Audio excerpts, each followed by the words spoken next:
Today we are honored to have Dr. Parisa Ghasemi with us. She is a physician and a researcher whose journey from family medicine in Iran to research in the United States is really truly inspiring. She graduated from the School of Medicine at Arak University of Medical Sciences in 2015, bringing with her extensive experience as a family physician and primary care provider. Her passion for helping others and her keen interest in disease prevention, treatment, and health outcomes led her to transition into research to broaden her impact on healthcare.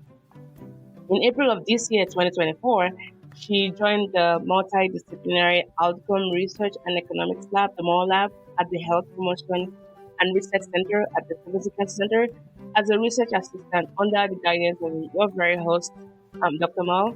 Now she's leveraging her medical background to contribute to innovative research projects, building a strong foundation in research methodologies. And her move to the US in August of 2022 with her husband and son marks a significant personal and professional milestone. In today's episode, we'll be exploring her journey, including how she transitioned from or pivoted from clinical practice to research, how she's advocating for herself and others, and also balancing work life as an immigrant professional. And her experiences and perspectives, I believe, will surely resonate with our audience. Dr. Ghasemi, nice to have you on the podcast today. How are you doing? Good. Thank you so much for having me. I'm really excited to be here and share my story with everyone. It's a pleasure to talk about my journey and experiences, especially as they have made my work and life here in the United States. Yeah, I look forward to diving into our conversation. Great. And so let's start from the beginning. Can you just share your upbringing and early life experiences?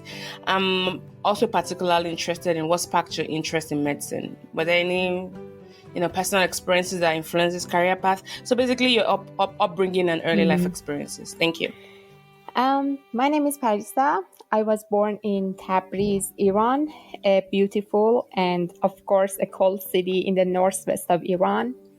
My mother has a bachelor degree in English literature, and my father holds a master degree in public administration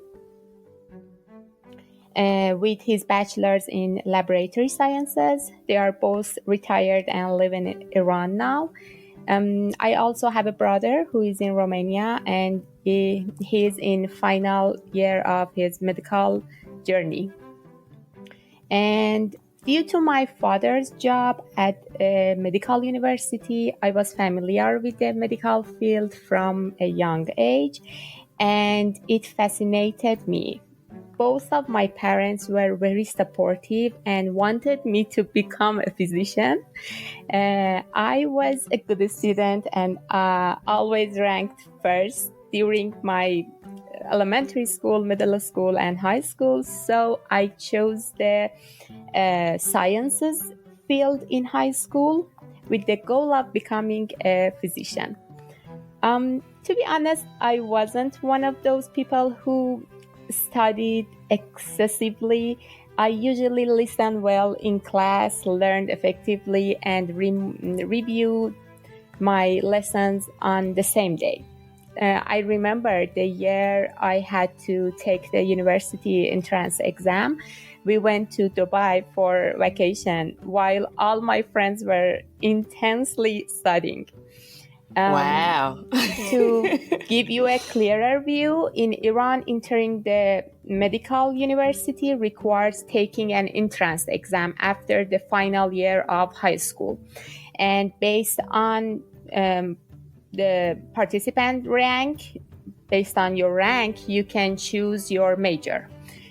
For top programs like medicine, dentistry, or pharmacy, you need to be in top 0.5%. And my rank was 800 among 1,005,000 participants. So I got accepted into medicine, and I studied medicine for about 7 years. And my interest grew every day, especially towards the end when during my internship in medical school. I remember that I really loved soccer. And in the months leading up to the university entrance exam, I watched a lot of soccer matches. And my mom was like, questions wouldn't be about soccer. And you should go and focus on your studies. And I remember that my dad always would call me doctor at home, and I would ask him not to, because I would be really upset if I didn't get accepted. But I think maybe on some level it had a positive effect, and so I succeeded. And actually, my family was my biggest support. Initially, I became a physician because they wanted me to be a physician. But over time, my interest grew significantly. In Iran, it's quite common for families to pressure their children into choosing their university majors. However, my family wasn't like that. I just wanted to make them happy and proud. So I'm sure they would have been proud of me no matter what I choose. But yeah, now I'm here. Wow. As you were talking about just your life experiences, especially your path towards medicine and your family dynamics, I just couldn't help but just draw that parallel with, most homes back home in Nigeria. I know that for growing up, for a lot of my friends, their degrees in university were actually selected by their parents. Yeah. And I think the older I get, the more I try to, draw a line as to why did they do that. I think it just boils down to, if you grow up in a country like ours where there's not so many opportunities without education, parents want to make sure that their kids do very well and they're financially independent so they don't rely on them, and they can also be free to live better lives than they had. So I just found that very funny that your country and my country, Nigeria, had that in common. Yeah. Wow. Exactly. And such bravery to go to Dubai while you were doing medical school. Like, I don't know where you get that from, but that's very interesting to know. Yeah. All right. So thanks for answering that. And but I'm curious before I ask you the next question. As a female growing up in Iran and studying medicine, can you just walk us through what that was like for you? Especially how many females you had in your school, in your school, and what most of you ended up going to do after school. I remember let me start from beginning. In Iran, the schools are separated for boys and girls. Oh, really? So, even medical school? No. During the elementary school, middle school, and high school. Oh. So, But after school, it's joined, and both boys and girls studied at the same class. And at that time, when I start my medical journey, it was half and half boys and half girls. And it was a bit challenging. It is challenging for women in Iran to become a social person. There are lots of restrictions for girls. And also, I remember during my practice as a family physician, there were times that people choose male doctors instead of female because they think that the male are better in diagnosing, in surgery things. But I think now things are changing, and people are more educated and very open to females. So, but still there are some challenges for them. Yeah. Wow. I guess what I'm trying to say is that I'm always amazed by the resilience of women, especially in countries where the grooming process is so different, right? To want to aspire for greatness amidst just the challenges that might be. And I imagine there's so many great things about your country, but in thinking about just the challenges that might also abound for females, and the females right there trying to explore and expand their territories. I think that's really amazing. Yeah. Right. Also, there is the same restriction from families because I remembered when I was working, there were some families that they bring their child for my visit, and there was a family who had a boy and a girl, and a son and a daughter, and they just brought the daughter for the preschool visit, wellness visit, and I asked why I'm just visiting your son. What about the daughter, your daughter? And they said no, we will not send her to school because she just need to stay at home and cook and do some stuff like that. But the boy maybe needs some education, some level of education.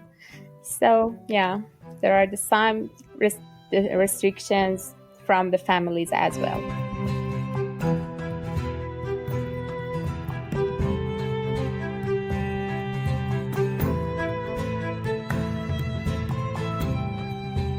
So if I get you right, during the formative years, like elementary school through high school, boys and girls are schooled separately, but you come together during college. Yes.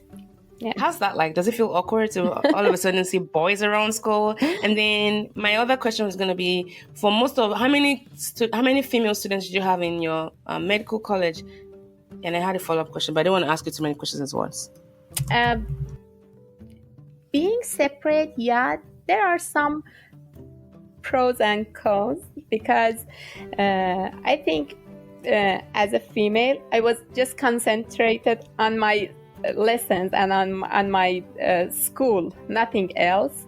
But I feel if the classes were mixed, there are some extra things that girls need to think about that, like how do they look like to the boys.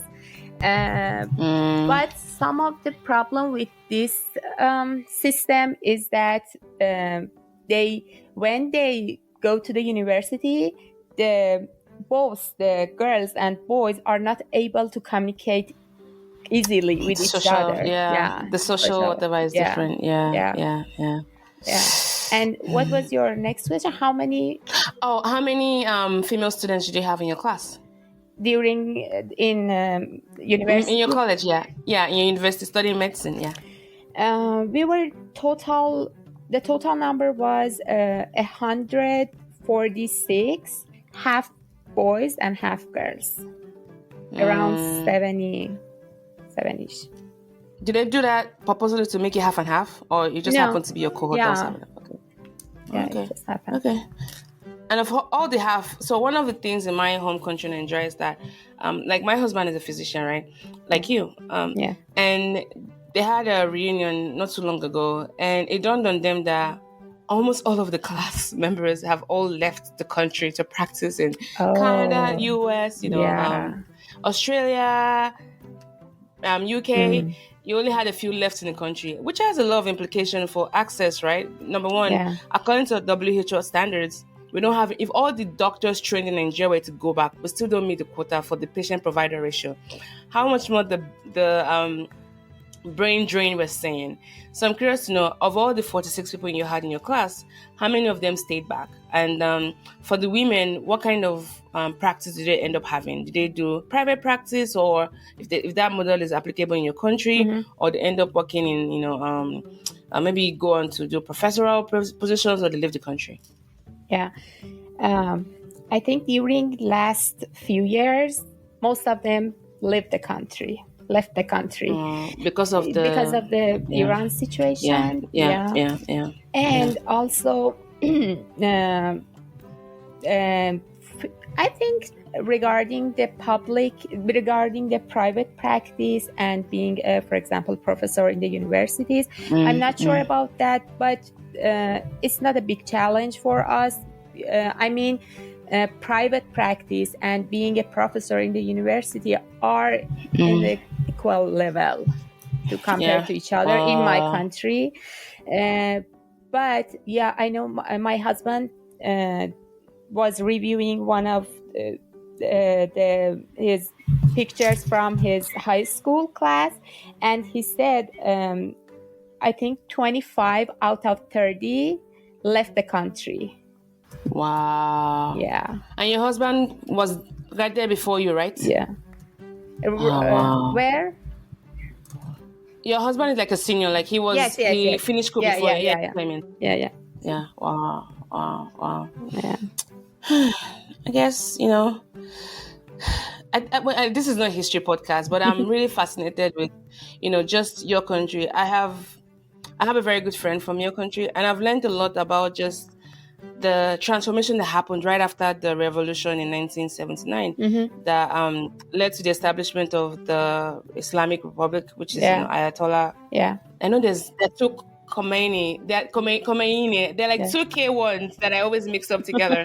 But the emphasis on religious and cultural values has really impacted everything from education and healthcare access to career opportunities, especially for women. So it's not too far-fetched to see just a lot of Iranians living in the country for greener pastures. But all that to say, we're glad you're here. Yeah. Yeah. All right. Next to the other question. So you came here, right? And you immigrated with your son and your husband, right? Can you I know you've talked to me a little bit about that. For those who might be listening, especially people coming into the country and coming to Oklahoma for the first time, what would you say were the hardest things for you to adjust to as far as adjusting here culturally and otherwise? Yeah. We moved to the United States 2 years ago. And actually, my husband applied for a PhD position here. He got accepted, and we moved here with, as me and my son and I was his dependent when we moved to the United States. So as a dependent, I hadn't permission to work here in the United States. It was very hard for me because I was working to the last day when we were in Iran. So it was very hard for me being at home, just being stay-at-home mom, and there was lots of challenges for our family adapting to the new environment. Also, my husband has a lot to do with his university. And now he's pursuing his PhD in exercise physiology. And my son is 5.5. His name is Liam, and he's in kindergarten. And I just started to study for USMLE. It's an exam for the physicians to become a doctor, certified physician. I know that. All the steps. Yeah. So, but because of some family circumstance, it was not feasible for me. So I decided to find a job and change my visa type. And then I was thinking about what can I do here, as a job in the United States. So I realized that research in the health sciences could be a good option because it allows me to use my medical knowledge to help others while gaining relevant skills. And to say, in the parentheses, I'm really happy to be working with you and learning everything under your guidance because of that, I've become much more interested in research. And I know that it might take some time, but I believe I can succeed in this field as well. And I just changed my visa type and got permission to work and started my work in your lab. Yeah.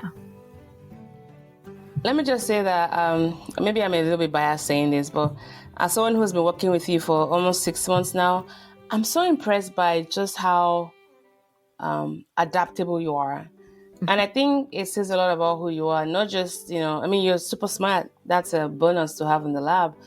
I can't even imagine being a physician in my home country and then coming down here trying to adjust with a son and a husband and realizing that, okay, the pathway to get my license to practice is not the path anymore. I've got to pivot into something else. Let's get into research, a whole new world with so many Yeah. layers of complexity. But the way you own up to the role, and I thoroughly enjoy working with you, and you know that already because I've said it off camera. Thank you. I'm saying Yeah. it on camera again in case you ever need to replay it. Is that your level of flexibility? I imagine that the same diligence you put into the work we do together is the same diligence you put into taking care of your patients, and not everybody can be that way, right? Because again, for whatever reasons, adjusting to a new country, a new culture, and then a new educational system, and then workplace system. Yeah.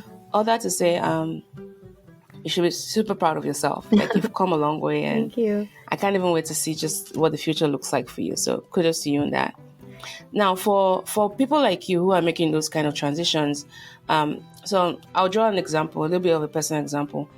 My husband, was trained as a physician as well, and he went to school here, got a master's in public health. He was trying to match, and he did all the steps for USMLE. For those who are not familiar with USMLE, it's the United States Medical Licensure Examinations, and they have 3 steps, and step 2 has the CS, clinical skills and clinical knowledge. And he took it before they had the pass or fail. You had to have a score. And the higher you scored, the better your chance of being ranked. When he realized that, okay, it was taking him longer than usual to match, he had to go to school to get a master's. And the plan then was, okay, maybe put practice aside for a while and consider doing a PhD. But he wasn't even interested in research. I mean, he loves research, but not that in that kind of way. And I could see that his passion was really clinical practice. Like he really wanted to practice his craft. Now, I'm glad that you found a way to work and do stuff now, pending when you resume that part of your life again.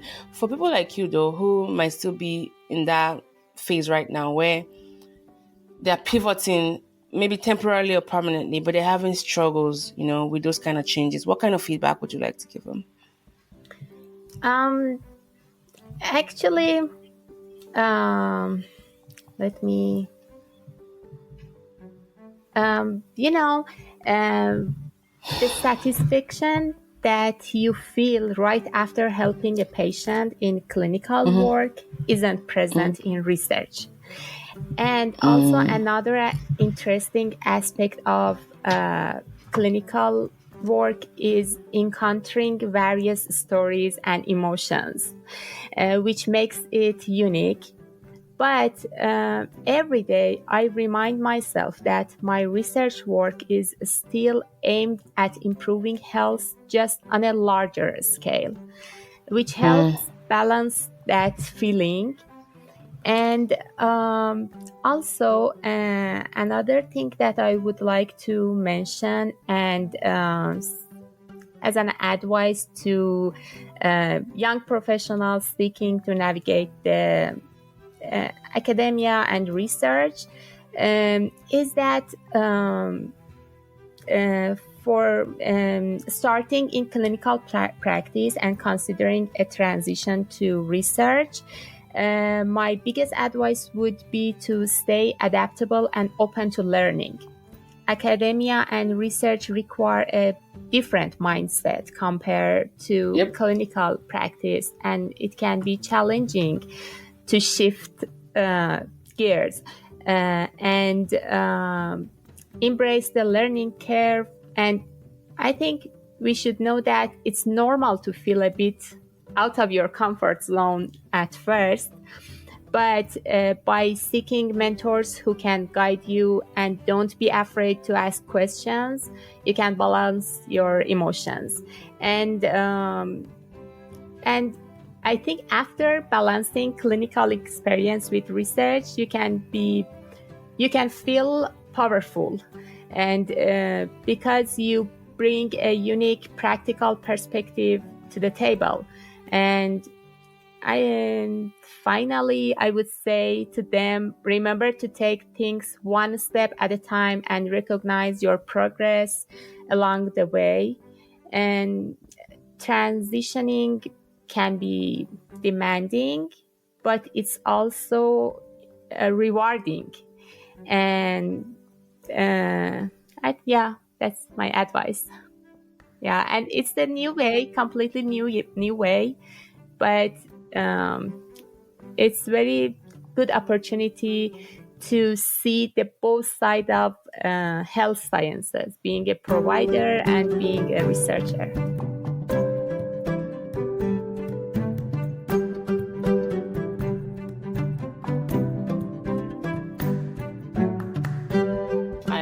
I agree.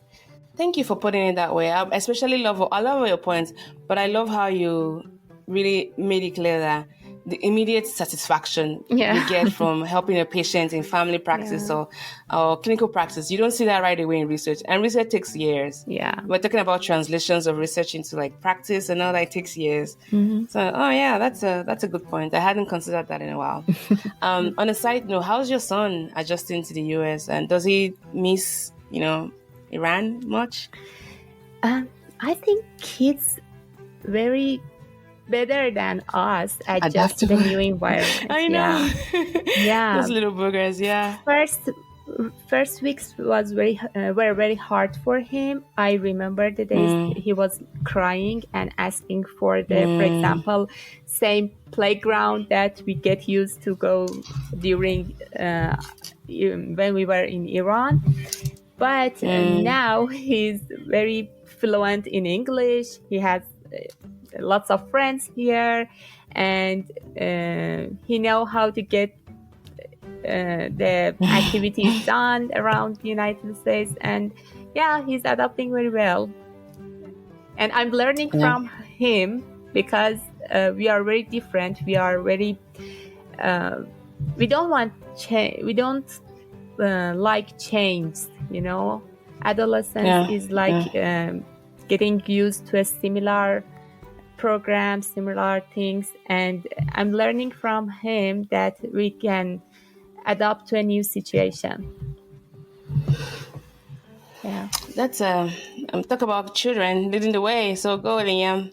Yeah. Thank you for teaching us all. All right. So I'm curious to know about your short-term and long-term career goals, right? And I imagine that because of this new transition you have right now in your life, they might change a little bit in the future. But just if you're able to just walk us through what your long-term and short and long-term career goals are, that would be great.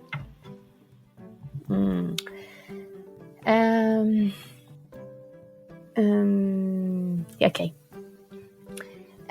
This field is very new to me, so my short-term goal is to learn all the necessary skills to be a researcher.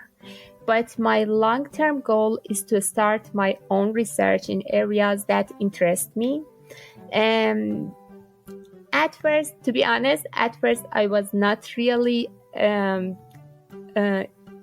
I was like, do I need to continue my practical field and be a provider here?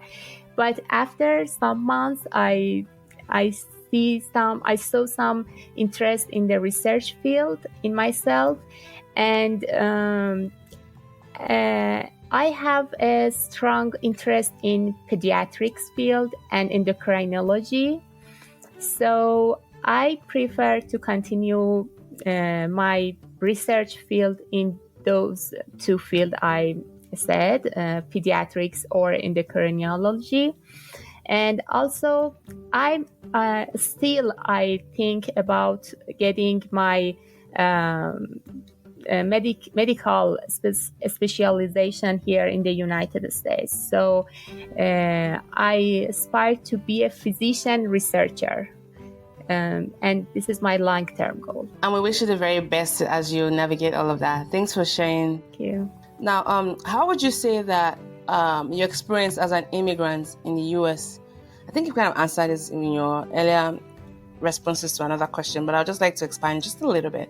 How's your experience as an immigrant in the U.S. influenced your approach to your work in research? I think being an immigrant has given me a unique perspective on the importance of inclusion and understanding diverse backgrounds. Because I've seen firsthand how cultural differences can impact health and healthcare experiences. So I'm very motivated to ensure my research addresses those unique needs and supports underrepresented communities. And also, my experience helps me approach research with a sense of empathy and a commitment to making healthcare accessible for everyone, regardless of their background. Great. Thank you. Now, for workplaces work environments like we have in OU, how can we, in what ways do you think work environments like we have in OU can be more supportive and inclusive of immigrant professionals like you? Yeah. If you had some, okay, I think you're about answering that. Sorry, go ahead. Yeah. I think making a workplace welcoming for everyone starts with open communication and understanding each other's backgrounds.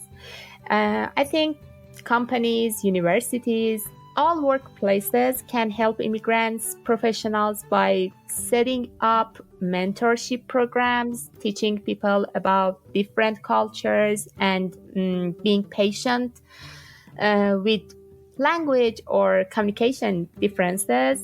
For example, if someone's first language isn't English, like me, for example, taking a little extra time to explain things clearly can make a big difference. And I've noticed that here in the United States that the most Americans understand international individuals. They are very friendly and don't judge them. And also I wanted to mention the multicultural potluck that we'll have at HPRC. I think it's a great opportunity to introduce different cultures and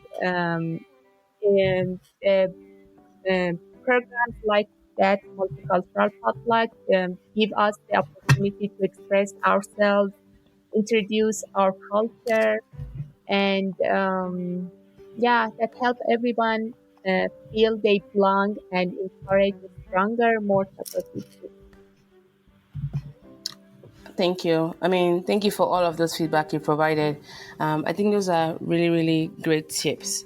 Now, you talked about your short-term and long-term goals, right? Just in case this might just be applicable to anyone who might be listening, how do you think for your long-term goals, given that you're interested in endocrinology and pediatric work, how can your current work situation right now or your presence at OU, how can that support where you want to go eventually? I think because I just started my work 6 months ago and being in research field was very new for me. So I'm just learning basic things that a researcher needs to be a researcher, a real researcher. So because there are some common things that all researchers need to know.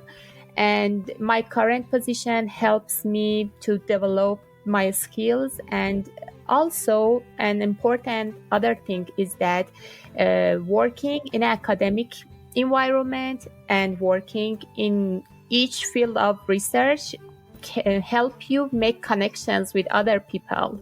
So as a researcher at OU, now I know lots of professionals in different fields. So it's a good opportunity for me.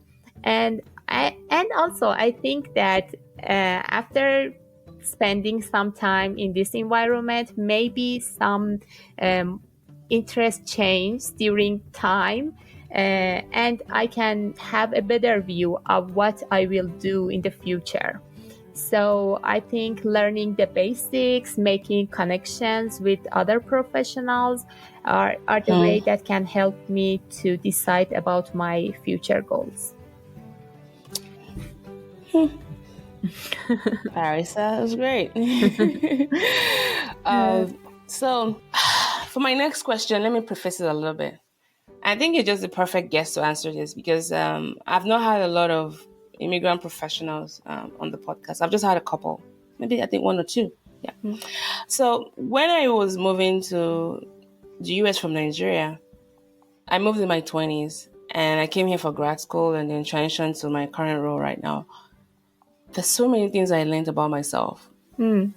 I thought I was very flexible and adaptable Mm. and friendly and networking, whatever that might mean. But it was really hard Yeah. having to navigate the US system, right? And given that, I don't know what Iran is like, but I want to imagine that it's similar in my country in the sense we're very socially cohesive. We are very connected to one another. We're not quite as individualistic as we Yeah. have here. It's not saying that our country is better than the US. There are Different. pros and cons of those. Yeah, pros and cons of those kind of cultures. Both cultures have their good sides and bad sides, right? But I've observed just how I've observed a lot of my strengths and a lot of my weaknesses when I was placed in a different environment. Because the things I took for granted while I was back in Nigeria, they became more obvious here. And there was time my mental health just deep down. So Yeah. in my country, for example, you wake up in the morning, people are having conversations with you, even if you're not even in the mood. The moment you step, before you even step out of your house, your neighbor is saying, "Hi, I haven't seen you in a while." And you're walking to the bus stop, someone is just greeting, "Hi, hi." Those kind of conversations, those micro conversations, you don't know how much it impacts your mental health until you move to a country like here where people hardly say hi sometimes, depending on just the circle you're surrounded with. And if you live in Oklahoma, and I'm using Oklahoma as an example, we can't contrast that to like New York City where there's so much activities going on. I hardly see my neighbors. I drive into my garage, close my door, and that's really hard. What would you say has been the most surprising thing you've observed about yourself? Both your strengths and your weaknesses, you're able to share. Yeah. I think for myself it's the same, because the most surprising thing I've noticed about myself is how strong and flexible I am.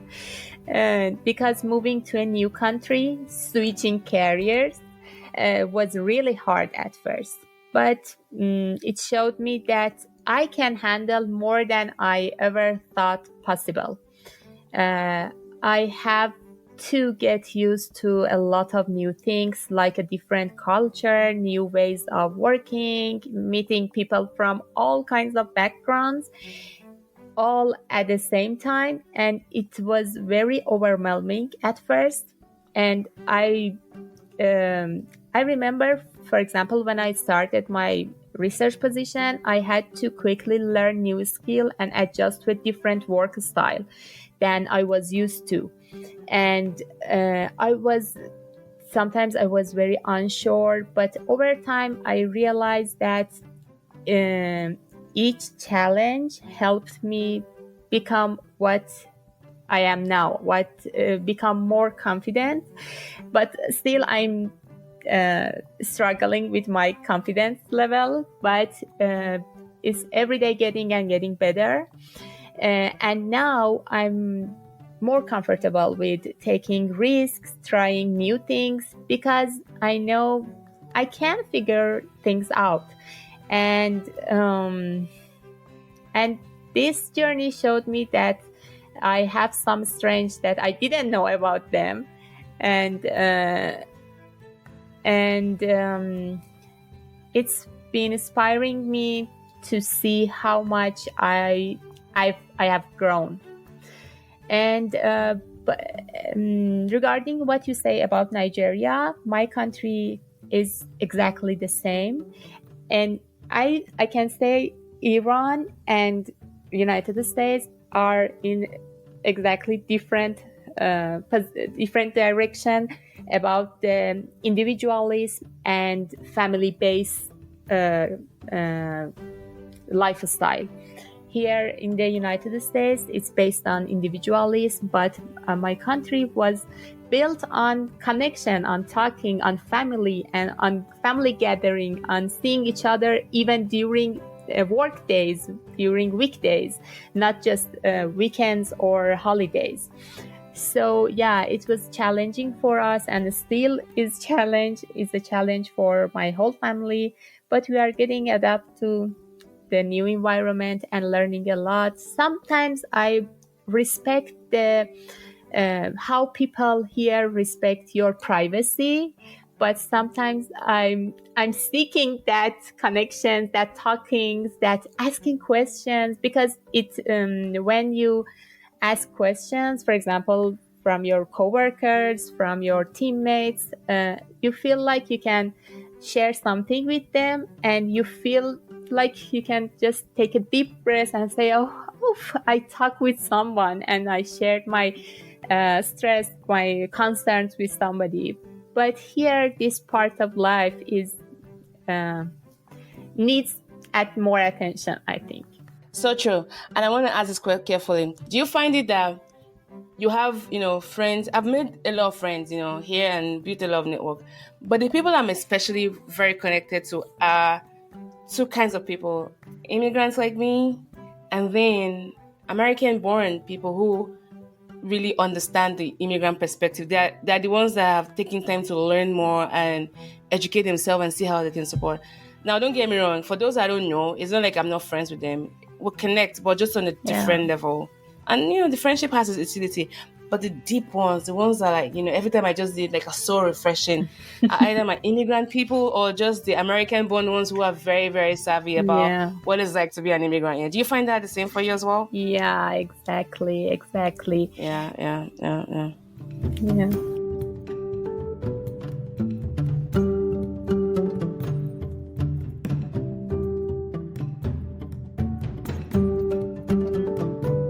Okay. We're kind of rounding off now, but I had just a couple of training questions for you.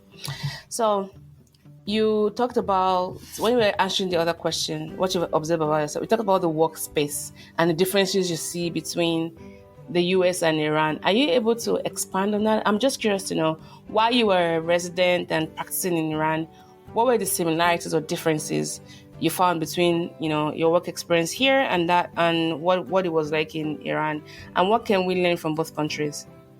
Hmm.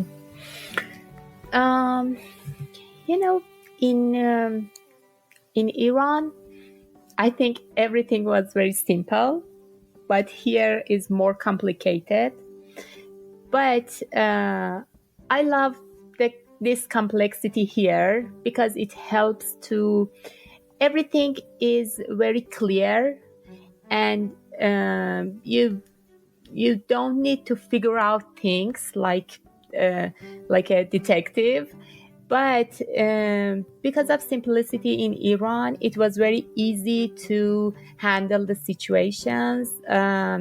And one of the difference for me and challenge for me with the work environment here in the United States was that because I was a physician and provider back home, and we didn't have lots of Zoom meetings or emailing or things like that. You And had to be in person, right? yeah, all of them was in Yeah. person. And for example, if we had a night shift in the morning, we gave a report and just left the hospital. But or we had a quarterly meetings in person with all the staff and personnel. But here it's very different. For example, emailing at first was very challenging for me because I was like, I wrote something and I was like, is it appropriate in the United States? Is it rude? Yeah. Yeah. Maybe they think it's rude. I don't know. Let Why me haven't they check. responded to me? Did I say something wrong? Did Yeah. I not put there professor, master? Yeah, exactly. Royal Highness. Yeah, I yeah. went through that. You in high can't school, yeah. call your teammates, your colleagues, especially your professors and supervisor by their first name. name, yeah. But here it's very routine and it's very common. So yeah, it was challenging for me at first, but now I'm getting used to the virtual meetings and emails and the SOPs, all SOPs, and yeah, it was one of the differences that I noticed. And you said something earlier on that you feel like you're not very confident, which is really wild to me because I don't know where you get that from. You're confident at what you do. You're such a problem solver, and the way you communicate your suggestions, especially during our meetings and when we have to troubleshoot stuff. So anytime you're in need of a confidence boost, just reach out to me. I would Yeah, okay. plump you back up. In the science field, in what I do for my job, I'm confident because I Oh yeah, know that's what true. I'm This doing. change, yeah. Yeah, but I when see, it I see. comes to communications with, for example, my coworkers who are native or other immigrants, my confidence is very low because I think what they think about me, what they think about my do I look like I'm very unfamiliar with the process or something like this? I Yeah. think that's what we call imposter syndrome. And if it's of any consolation, we all go through that. But I don't think anybody look at us that way. It's just Yeah. almost always in our heads, right? So, Yeah, exactly. yeah, yeah. But you're doing great. You're doing really great. So, Thank you. as we round off our conversation, I'd like to know what are some of the things you do for fun and your hobbies. And I know you have some very, very amazing hobbies, which you need to talk about. So, what are some of the things you do for fun? For fun, yeah, I'm cooking and baking are my She bakes really well.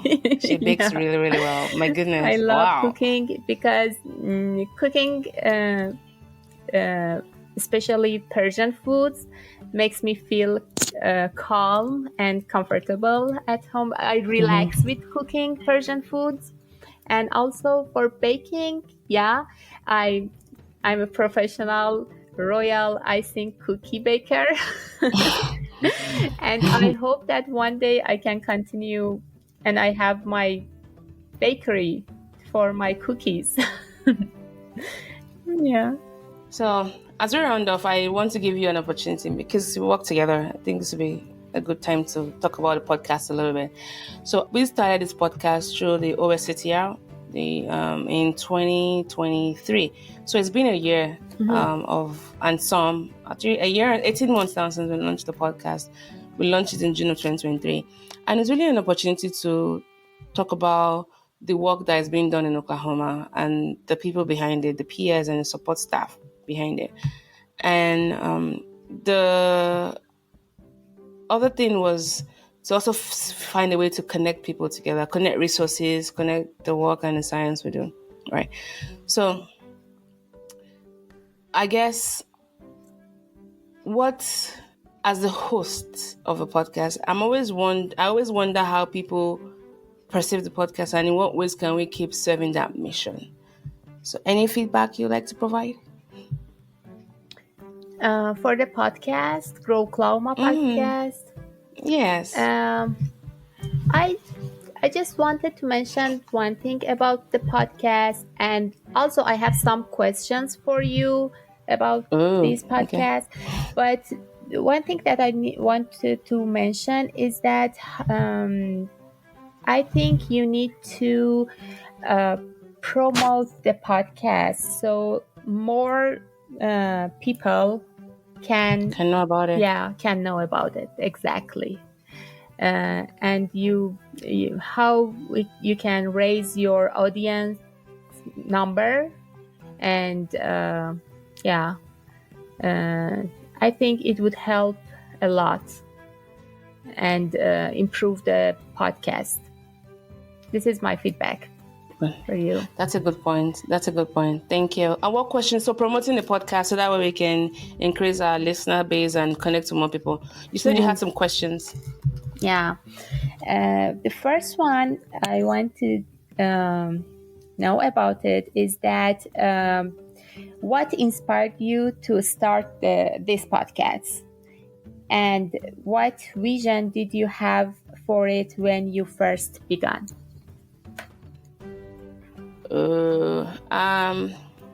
So as you may know, and maybe not everybody knows this, I have another podcast of my own, a personal one that really explored live experiences and through cultural explorations, right? And in talking to early career people like me and even those on campus, there was a common sentiment of how hard it really was to find people who did the same thing on campus, right? And I think that's one of the issues for universities like ours, big universities like ours, like we have this silo effect where people just work independently and they don't know who's doing what on campus. So as a way to fix that problem, the podcast, was a medium to really help establish those connections. And then for another reason was also podcasting is a medium that has really gained ground since it been launched many years ago. It's evergreen.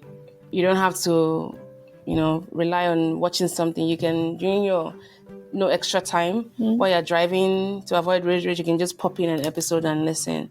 So I thought that was a very good medium to spread that word. And Oklahoma as a whole, is we do a lot of fantastic things here, right? So I thought it was going to be an opportunity to highlight some of the great work and the people behind those work in Oklahoma. So that was really the idea behind it. And my hope is that it's serving those purpose behind what I've just mentioned as a way to connect researchers, healthcare providers, and community members. And that shared purpose of foster a sense of shared purpose and collaboration. That's really the hope. Yeah. I think in the University of Oklahoma, I really felt like that people want to help each other. Yes. So Yes. I think a way to promote the podcast would be, for example, doing the podcast with, for example, I don't know who I can name, but Dr. Manel, for example. If they be a part of podcast and participate as a guest for your podcast, guest, yeah. I think lots of attentions would be on this podcast, so it can help to the podcast be promoted. Promoted, right? And Yeah. I think they are open to do that, and it's a good way to promote the podcast. What do you think about it? Yeah. Thank you. I mean, I think that's a good idea, and I'm working my way up to the leadership. Yes, to answer your question, yes, it's what I've definitely considered considering that.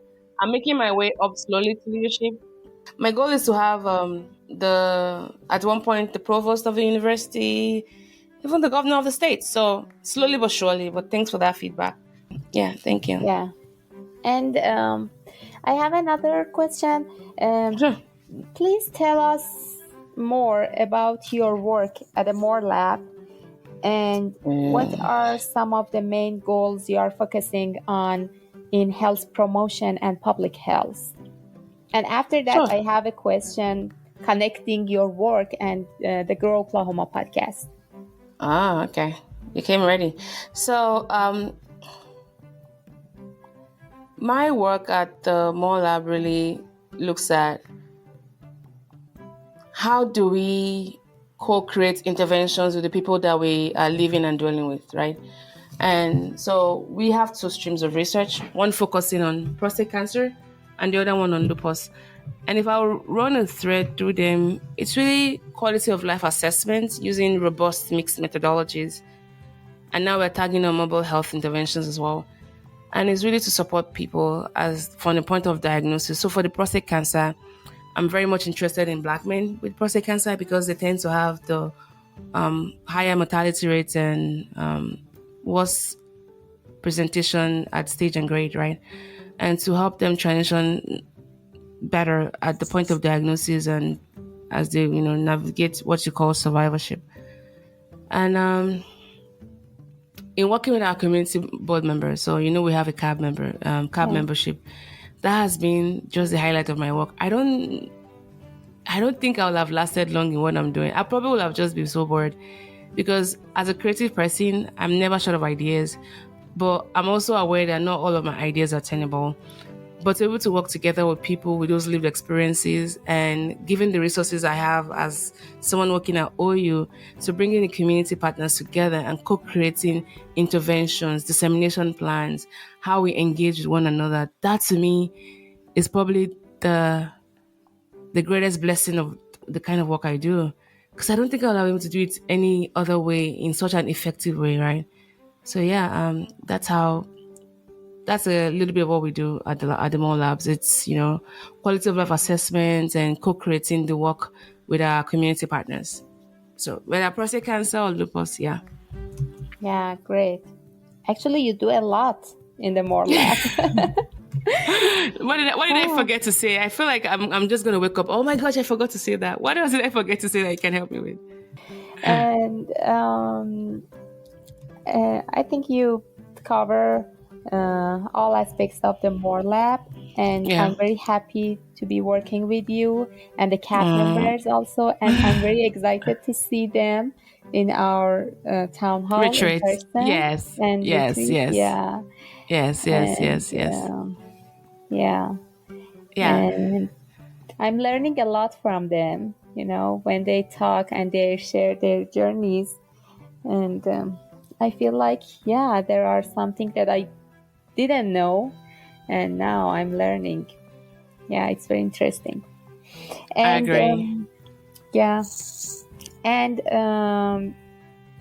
have any of your conversations on the podcast led you to reevaluate aspects of your own work or approach in health promotion?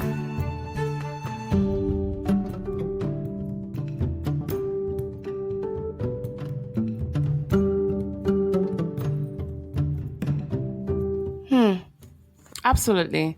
I think the podcast has been an incredible learning experience for me. I've learned that we all have privileges in certain things, right? And not everyone, like we always think, when we think about disparities, we think that there are certain groups of people that will always have disparities, but disparities can show up in any way, any place. And so just looking at privileges, we can have privileges in certain areas of our life, and being able to listen to our stories and understanding that at the end of the day, the human experience is quite complex, and being able to create opportunities for people to rise above, challenges, given their racial undertones. I think that's one I've learned. And hearing from guests who bring those unique perspectives, from policymakers to community advocates to even survivors. I've had a mom and a daughter on the podcast, a 5-year-old girl, Amelia, Yeah. came to talk about her story with her rare disease condition. I mean, that conversation was an offshoot with her mom and her mom's collaborator, Dr. Cochran. And then she was like, hey, we can talk to my daughter. I'm like, you want to bring your daughter? I mean, yeah, sure, let's do it. And I mean, how else would I have had that opportunity to highlight not only just the issues that is prevalent with that disease condition, but the hope and the work the community is doing to, talk more about intestinal malrotation, right? So this conversation, I think, reminds me of the importance of adaptability and continuous learning, especially in the work we do. And for us to make the world a better place, we need to do it together. All hands on deck approach, whether you're white, black, brown, whatever you're in between. We need to hear everyone's voices. Everyone needs to feel valued. And that's just the hope for me. And yeah, so it's really helped me reevaluate aspects of my own work. We cannot work in isolation. The importance of community engagement.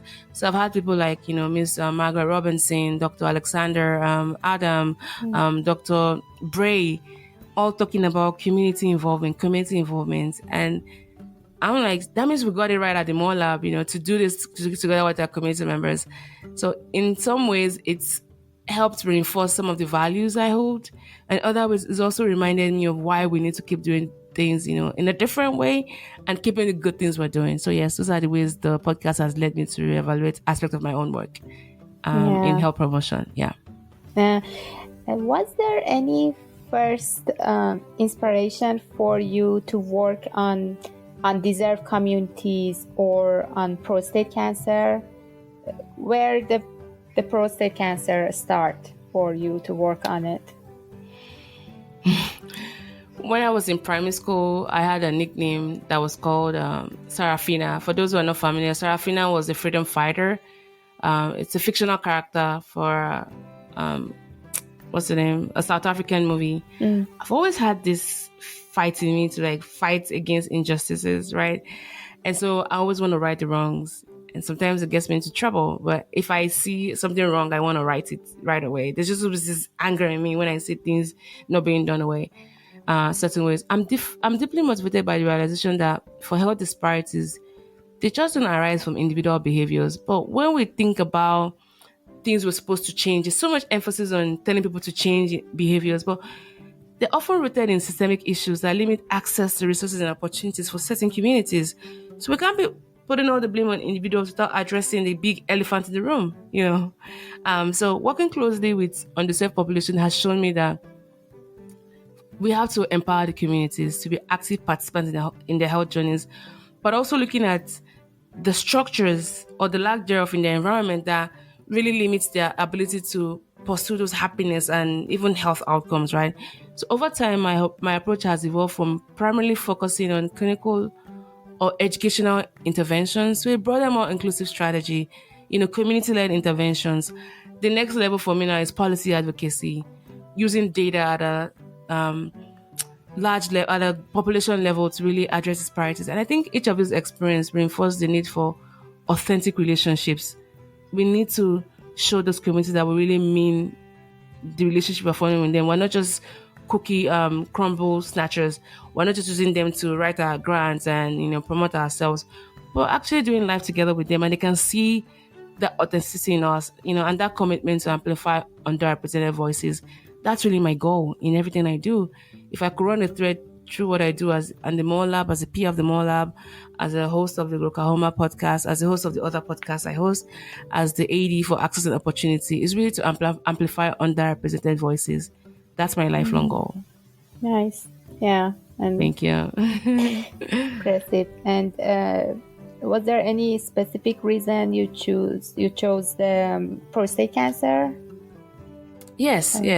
My father figure died of it. He passed away when I was a teenager, and that was the very first time in my life I've seen somebody just get ravaged by cancer. I passed by him, I didn't even recognize him, and it broke my heart. And I still, every time I talk about it, I still see his picture, in front of me. I didn't think cancer, that was my first introduction to cancer. I'd heard about cancer before then, but to see your loved one, go in that way and be decimated by cancer, I told myself whatever I was going to do in life had to be related to that, and I've never looked back since then. So he's formed a lot of how I even talk to the men. Being female, being black, and being not from here, I bring a lot of outsiderness to my work. But I always tell them I don't have a prostate, but I care about yours. Here's why, and I tell them my story, why I'm very passionate about this. If we can prevent somebody from dying from prostate cancer, or even living better quality of life, having better quality of life despite having the cancer diagnosis. That's my goal. That's my motivation. And our men do so much, right? Black men are very resilient. They're very strong. They're very powerful. They're providers. They take care of us. But who's taking care of them, right? Beyond prostate cancer, even highlighting the importance of wellness checks, mental health and physical health. As you know, some of the things we do in our CAB meetings and our town halls is to promote holistic health. So yeah, that's my motivation to really, help our Black men who help us so much. Yeah, I'm so sorry about your dad, but my father figure. Thank you so much. Yeah, sorry. He was like a dad to me. Yeah. No, sorry. And I think everybody has some things that motivates them to do something regarding and specific things. For example, for me, I really love children, and my interest grew even more after my pediatric rotation during my internship, where I wanted to help sick kids. But as you know, my personal experience with my son, because he has a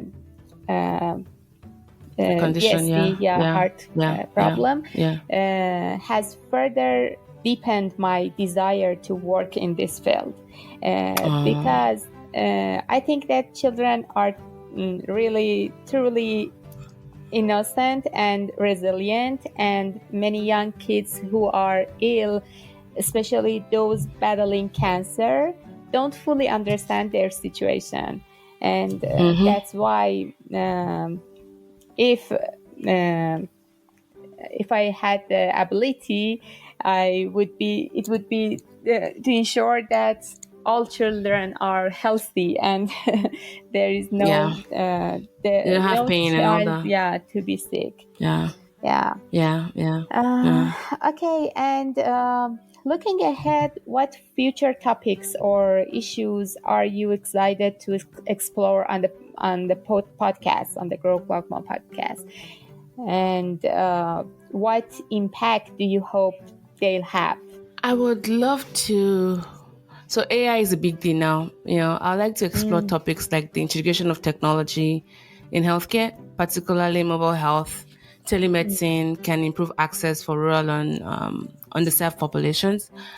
I also like to explore mental health and its intersections with chronic disease management, right? As well as the unique challenges immigrant communities face in navigating those healthcare systems. And then last but not the least would be talking to people whose voices are not always heard. Like while we were setting up this podcast, it was very, very important for me to include that I just don't want to talk to PIs. I also want to talk to support staff as well, because they are these pillars holding the work we do. Without them, I don't think we're going to be doing the work we're doing. So people like you. So I would like to amplify their voices and the pivotal role they make in advancing clinical and translational research in Oklahoma. So I would love for more auxiliary support members to come on the podcast to share their experience and the pride they take in their job and how best we can support them. So ultimately, and I hope that also these topics will inspire both healthcare providers and community members to think about new ways of, or even revised ways of improving access, equity, and overall health outcomes. And I ultimately want the podcast to empower listeners to be proactive advocates for health equity in their own community so that this message is spread across as well. That's my hope. yeah, interesting. Thank you. Thank you so much. Thank you so much. This has You're been welcome. such an amazing time with you, Dr. Ghasemi. Yeah. I enjoyed our conversation. It's been it's so relaxing and at the same time thought provoking, right? Yeah. And it's been nice having you on the podcast. Thank you so much Thank for you. sharing all of your thoughts and your experience being an immigrant from Iran, Yeah. navigating the research workspace and how you're making it work. I loved all of your suggestions for people like you who are, making pivots in their career right now. And I wish you the very best. I know I'll see you around because, we work together. So Yeah. thank you so much for coming on the Thank you podcast. so much for having me. I hope Of course. everybody enjoy it. I'm sure they will. I'm sure they will. And for those listening, we would love to have your voice amplified on the podcast. So please come consider the GROklahoma podcast as a resource to come talk about your work. Whether you're a PI or a support staff, we'd like to hear from everybody. Thank you so much, all. And this has been the GROklahoma podcast. Have a great day, everyone. Thank you.